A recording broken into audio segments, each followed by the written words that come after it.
சிறு பையன் கொடுத்த முத்தத்தை கைகளால் துடைத்த திராவிட மாடலாட்சி முதல்வர் ஸ்டாலின். மதுரையில் நடைபெற்ற திமுக பொதுக்குழு கூட்டத்தில் கலந்து கொள்ள முதல்வர் ஸ்டாலின் அவர்கள் மதுரைக்கு சென்றுள்ளார். மதுரையில் பல நிகழ்ச்சிகளுக்கு ஏற்பாடு செய்யப்பட்டிருந்தது. இந்நிலையில் அந்நிகழ்ச்சியில் முதல்வர் ஸ்டாலின் அவர்களை வரவேற்பதற்காக சிறு பிள்ளைகள் பல வேடங்களில் வேடமிட்டு நின்றனர். அப்பொழுது வந்த முதல்வர் ஸ்டாலின் அவர்கள் அதில் ஒரு குழந்தையிடம் முத்தத்தை பெற்றுக்கொண்டார்.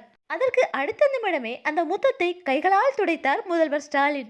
முத்தம் என்ன அவ்வளவு கேவலமானதா? அதுவும் அக்குழந்தையின் முத்தத்தில் அப்படி என்ன அசிங்கம்?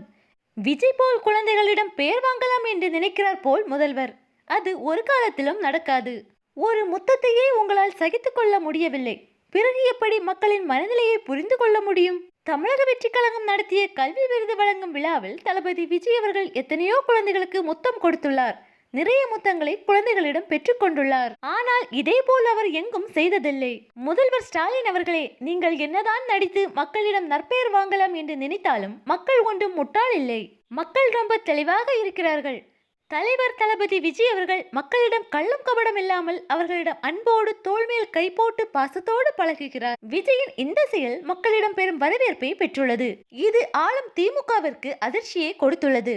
அதனால்தான் விஜய் போன்று ஸ்டாலினும் நடந்து கொள்ள முயற்சிக்கிறார். விஜய் போலவே ரோட் ஷோ நடத்துகிறார். அதுவும் விஜய் அளவிற்கு கூட்டம் கூடவில்லை. விஜய் குழந்தைகளிடம் நடந்து கொள்வதை போன்று நடந்து கொள்ள முயற்சிக்கிறார். அதுவும் கேமரா காட்டி கொடுத்து விட்டது. இனி உங்கள் நடிப்பு எடுபடாது. இனி வரும் காலங்கள் விஜயின் காலம்தான் என்பதை மக்கள் 2026 காட்டுவார்கள். வெற்றி நிச்சயம்.